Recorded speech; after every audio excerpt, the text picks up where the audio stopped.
ಒಂದು ಮನ ಮಿಡಿಯುವಂತಹ ಕತೆ, ಒಂದು ವಿಶಿಷ್ಟವಾದ ಕತೆ. ಒಬ್ಬ ರೈತರು ತಮ್ಮ ಮಡದಿಗೆ ಒಂದು ಮನೆಯನ್ನು ಕಟ್ಟಿಸಿ ಅಲ್ಲೇ ವಾಸ ಮಾಡುವ ಮೂಲಕ ಒಂದು ವೈಶಿಷ್ಟ್ಯಪೂರ್ಣ ಪ್ರೀತಿಯನ್ನು ತೋರಿಸಿದ್ದಾರೆ. ಬನ್ನಿ ನಾವು ನೇರವಾಗಿ ಆ ದೃಶ್ಯಾವಳಿಗಳನ್ನು ತೋರಿಸ್ತೀವಿ. ಶಿರಾ ತಾಲೂಕಿನಲ್ಲಿರ್ತಕ್ಕಂಥ ಘಟನೆ ಇದು. ಇವ್ರ ಜಮೀನಲ್ಲೇ ಈ ಥರ ಮನೆ ಕಟ್ಕೊಂಡು ಯಾರಿಲ್ಲ ಕಾರಣ ಹೆಂಡತಿ ಪಕ್ಕದಲ್ಲೇ ಒಂದು ವಾಸ ಮಾಡೋಕ್ಕೆ ಮಾಡ್ಕೊಂಡು ಅಲ್ಲೇ ಮನಗಂಥ ಒಂದು ವಿಶೇಷ ಪ್ರೀತಿಯನ್ನು ತೋರಿಸ್ತಾ ಇದ್ದಾರೆ. ಬನ್ನಿ ತೋರಿಸ್ತೀನಿ, ಬನ್ನಿ ಒಳಕ್ಕೆ ಹೋಗೋಣ ಬನ್ನಿ. ನಮಸ್ತೆ ಅಣ್ಣ. ನಮಸ್ಕಾರ ಸರ್. ನಮಸ್ತೆ. ನಿಮ್ಮ ಹೆಸರು ಅಣ್ಣ? ಇದು ಗೋವಿಂದಪ್ಪರ. ಓ, ರೆಸ್ಟ್ ಮಾಡ್ತಾಯಿದ್ದೀರಾ ಆರಾಮಾಗೆ? ಹಾಂ. ಏನು ಪಕ್ಕಕ್ಕೆ ಸಮಾಧಿ ಬೇರೆ ಐತೆ? ಮಾಡಿಸ್ಬೇಕು ಅಂದ್ಕೊಂಡೆ, ಮಾಡಿಸ್ಕೊಂಡು ಹಾಂ ಹಾಂ ಸೀಟ್ ಹಾಕ್ಕೊಂಡು ಇಲ್ಲಿ ವಾಸ ಇಲ್ಲೇ ಇದ್ದಿದ್ದೆ. ಹಾಂ.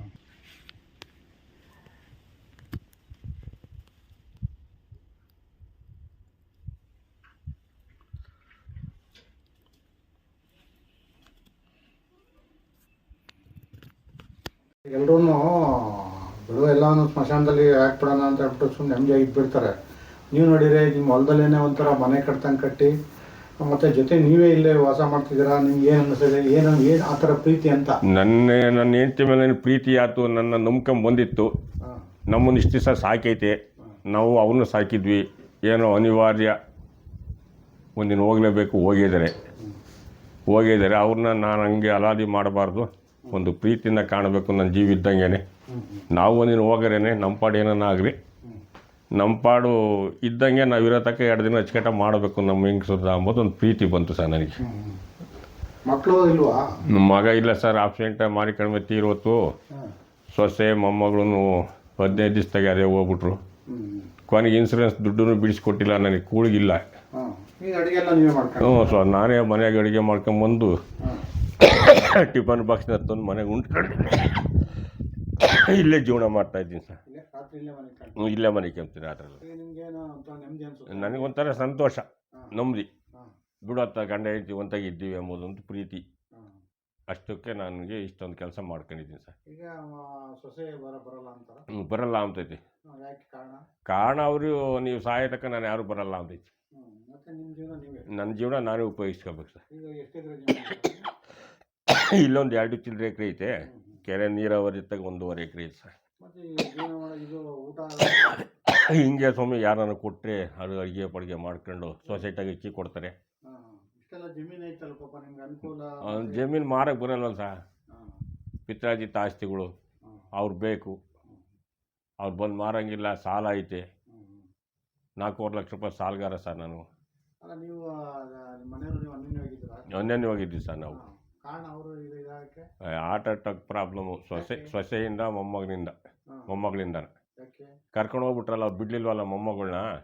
ಮಗ ತೀರೋಗ್ಬಿಟ್ಟ ಅಂತ ಉದ್ದೇಶಕ್ಕೆ ತೀರೋಗ್ಬಿಟ್ರೆ. ಅದು ಬೆಂಗಳೂರು ಈ ಇದ್ರಾಗೆ ಸಪ್ತಗಿರಿ ಆಸ್ಪತ್ರೆಗೆ.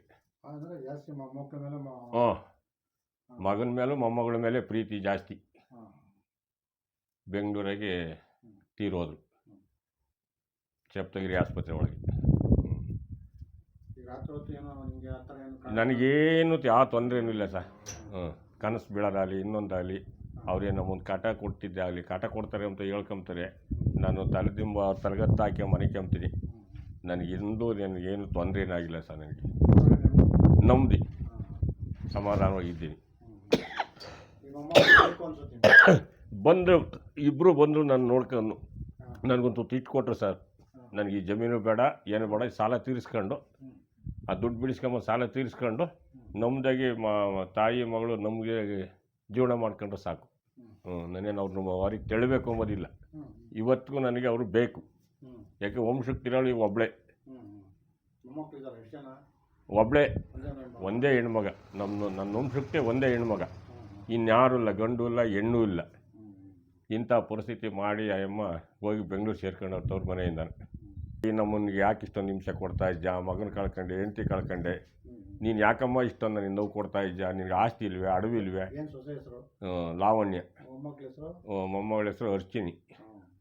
ಇಷ್ಟೊಂದು ನೋವು ಯಾಕೆ ಕೊಡ್ತಾ ಇದ್ದೆ? ಬಾರಮ್ಮ ತಾಯಿ, ನಾನು ಬಂದು ನನಗೊಂದು ತಿಟ್ಟು ಬಟ್ಟೆ ಕೊಟ್ಟು ನಿನ್ನ ಆಸ್ತಿ ನೀನು ನೋಡ್ಕೊಳಮ್ಮ, ನನಗೇನು ಬೇಡ. ಈಗ ಅದು ಬಂದಿರೋ ದುಡ್ಡಾಗೆ ಒಂದು ಸಾಲ ಐತೆ, ಸಾಲ ತೀರಿಸ್ಕೊಂಡು ಜಮೀನು ಉಳಿಸ್ಕ. ಇವತ್ತು ನಾನು ಜಮೀನು ಮಾರೋಕ್ಕೂ ಆಗಲ್ಲ, ನೀನು ಬರೋಂಗಿಲ್ಲ, ತಗೊಂಬರು ಯಾರು ತಗೊಂಬೋದೂ ಇಲ್ಲ. ನಾನು ಏನು ಮಾಡಬೇಕು? ನಾನು ಒಬ್ಬನ ಋಣಮುಕ್ತನ ಮಾಡು, ಕಂಡರ ಮಗನ ಮಾಡಿ ಸಾಯಿಸ್ಬೇಡ ನನ್ನ. ಇಷ್ಟೇ ಸರ್ ನಾನು ಕೇಳ್ಕೊಂಬ ಬದುಕು. ನಾನು ಹೋಗ್ತಾ ಇದ್ದೀನಿ ಸರ್. ನಮ್ಗೆ ಇಕ್ಕೆಮಗೆ ಬಟ್ಟೆ ಇಲ್ಲ, ನಮ್ಮ ಪರಿಸ್ಥಿತಿ ಅಧೋಗತಿ ಆಗೈತಿ. ಹಿಂಗೆ ಯಾರನ್ನ ಕೊಡಿಸ್ಬೇಕು, ಇಕ್ಕೊಂಡು ಓಡಾಡಬೇಕು ಅಂಥ ಪರಿಸ್ಥಿತಿ ಮಾಡಾಕ್ಬಿಟ್ಲು ನನ್ನ ಸೊಸೆ. ನನ್ನ ಸೊಸೆ ಇಲ್ಲಿದ್ದರೆ ನನಗೇನು ಬಂದಿರಲಿಲ್ಲ.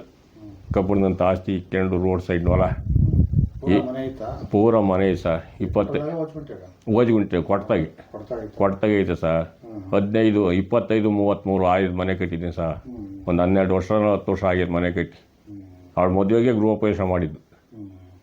ಅಂಥ ಮನೆ ಬಿಟ್ಟು ಇವತ್ತು ಕಸ ಹೊಡೆದಿಲ್ಲ ಸರ್ ಮನೆಯಾಗೆ. ಬೆಳಗ್ಗೆ ಹೊತ್ತು ಹೋದಾಗ ನಾನು ಒರೆಸ್ಬೇಕು, ಬರಬೇಕು. ಮೊಮ್ಮಗಳಿಗೆ 10 ವರ್ಷಕ್ಕೆ 9 ವರ್ಷ ತುಂಬ ಹತ್ತಿರಕ್ಕೆ ಬೀಳೋ ಸ್ಟೇಜ್. ಮೊಮ್ಮಗಳು ಇವತ್ತಿನವರೆಗೂ ನಾವು 2.5 ವರ್ಷ ನೋಡಿದ್ದು 18ರಾಗೆ ಮೊಮ್ಮಗಳ ಮಖನ. ಇವತ್ತಿಗೂ ಮೊಮ್ಮಗಳ ಮಖ ತೋರ್ಸೋಕೆ ಬಿಟ್ಕೊಂಡಿಲ್ಲ ನಮ್ಮನ್ನಲ್ಲಿ. ಒಂಟಿ. ಏನಾರ ನನ್ನ ಮಗಳು ಬರಬೇಕು, ನೆಲ ಒಲೆ ತೊಳಿಬೇಕು, ಬಟ್ಟೆ ಬರೆ ಒಕ್ಕೊಡ್ಬೇಕು, ಕಾಸು ನೀರು ಒಯ್ಬೇಕು.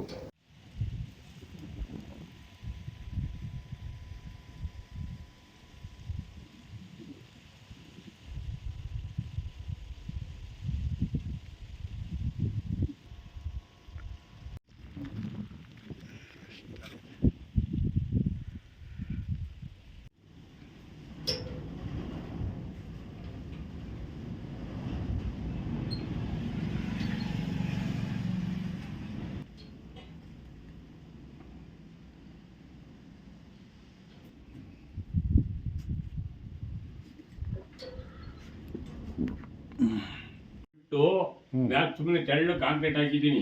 ಅದೇ ನೀವು ಇಲ್ಲೇ ಸಮಾಧಿ ಆಗಬೇಕು, ಇಲ್ಲೇ ಸಮಾಧಿ ಆಗ್ಬೇಕು ಅಂತಾನೆ. ನಾನು ನನ್ನ ಹೆಂಡತಿ ಒಂದಾಗಿ ಇರ್ಬೇಕು ಅಂತಾನೆ. ಇನ್ನೊಬ್ಬರ ಕೈಲಿ ನಾನೇನು ನೋವು ಕೊಡಬಾರ್ದು ಅಂತ. ಅಷ್ಟಕ್ಕೋಸ್ಕರ ಇದು ಗುದ್ದ ತೆಗೆದು 3 ಅಡಿ ಅಗಲ 6 ಅಡಿ ಉದ್ದ ತೆಗೆದು ಬೇರೆ ಮೆತ್ತನ ಮಣ್ಣು ಮುಚ್ಚಿ ಮ್ಯಾಲೆ ತೆಳ್ಳು ಕಾಂಕ್ರೀಟ್ ಮಾಡಿದ್ದೀನಿ. ಇಲ್ಲೇ ಸಾಯ್ಬೇಕು ನೀವು, ಇಲ್ಲೇ ಸಾಯ್ಬೇಕು ಅಂತ. ಅಂದರೆ ನಮ್ಮ ಹೆಂಡತಿ ಪಕ್ಕದಲ್ಲೇ ಇರಬೇಕು. ಇಲ್ಲೇ ನನ್ನ ಇರೋದು ನಮ್ಮ ಸಂಬಂಧಿಕರಿಗೆ ಹೇಳಿದ್ದೀನಿ, ನಾನು ಎಲ್ಲೇ ಸತ್ರು ಅಲ್ಲೇ ಉಣ್ಬೇಕಂಡ್ರೆ ಅಂತ ಹೇಳಿದ್ದೀನಿ. ಹೌದೇನ್ರಿ? ಚೆನ್ನಾಗಿ. ನಾನು ಯಾಕೆಂದ್ರೆ ಅಷ್ಟು ನೊಂದಿದ್ದೀನಿ ಸರ್. ನಾನು ನೊಂದಿದ್ದೀನಿ ಎಮ್ಮಿಂದ. ನನಗೆ ಈ ಪ್ರಪಂಚದ ಮೇಲೆ ಯಾರೂ ಸಾಯಲ್ವೇ ಸರ್. ಗಂಡುಗಳು ಬಿಟ್ಬಿಟ್ಟು ತಂದೆ ತಾಯಿನೂ ಅಪ್ಪ ಮಾವನ್ನೆಲ್ಲ ಬಿಟ್ಬಿಟ್ಟು ಮಗ ಕರ್ಕೊಂಡು ಹೋಗ್ಬಿಟ್ರೆ ನಮ್ಮ ಪರಿಸ್ಥಿತಿ ಹೆಂಗೆ? ಇದಕ್ಕೆ ಹೋಗಿ ಕೋರ್ಟ್ಗೆ ಅಲ್ಲಿದ್ದೀನಿ 5 ವರ್ಷ 6 ವರ್ಷ ಆ ದುಡ್ಡು ಬರೋಕ್ಕೆ. ಇವತ್ತು ದುಡ್ಡು ಬಂದೈತೆ, ಬಿಡಿಸ್ಕೊಟ್ಟಿಲ್ಲ ಸರ್. ಸಾಲಗಾರರು ಉಗುಳ್ತಾ ಇದ್ದಾರೆ. ಅದು ಈಗ ಕೊಡಲ್ಲ ಸಾಲ, ಮೊದಲಿನ ಹಳೆ ಸಾಲ. ಈಗ ಯಾರು ರೂಪಾಯಿ ತೋರ್ಸಲ್ಲ ನನಗೆ. ಯಾತ್ರೆ ಕೊಡ್ತಾರೆ, ಮಕ್ಕಳಿಲ್ಲ ಹೇಳ್ತಿಲ್ಲ, ಯಾತ್ರೆ ಕೊಡ್ತಾರೆ, ದುಡ್ಡು ಆಗ್ತಾರೆ. ಹಳೆ ಸಾಲ ಇರೋದು. ಅದು ಸಾಲ ತೀರಿಸ್ಕೊಂಡ್ರೆ ನನ್ನ ನಮ್ಮ ಅಪ್ಪನ ಮಗ ಆಗ್ತೀನಿ. ಸಾಲ ತೀರ್ಸೋವರೆಗೂ ಅವ್ರ ಮಗ ಆಗಿದ್ದೀನಿ ಸರ್ ನಾನು. ಅವ್ರಿಗೆ ಅದು ಅನ್ಸೋದೇ ಇಲ್ಲ. ನಮ್ಮ ಮಾವನ ಪಾಡಿಂಗ್ ಆಗೈತೆ, ನಾವು ಏನಾರ ಹೋಗಿ ಅವ್ನಿಗೊಂದು ಕಷ್ಟ ಸುಖ ನೋಡೋಣ. ಮುಂದೆ ನನ್ನ ಮಗಳು ಭವಿಷ್ಯನ ಗುಂಪ ಬಿದ್ಕೊಂಡು ನನ್ನ ಮಗಳನ್ನ ಒಂದು ಅವ್ರ ನೆರಳ ಬೆಳಕಂಬಿ ಎಂಬ ಭಾವನೆ ಇಲ್ಲ ಸರ್ ಅವ್ರಿಗೆ. ಇನ್ನೆಂಥ ಜನ ಅಂತ ಹೇಳ್ಬೋದು. ಇಲ್ಲ ನಮ್ಮ ಕೊಡ್ತಾ ಇಲ್ಲ ಯಾರನ್ನ ಕೇಳಿ ನಮ್ಮ ಫ್ಯಾಮಿಲಿ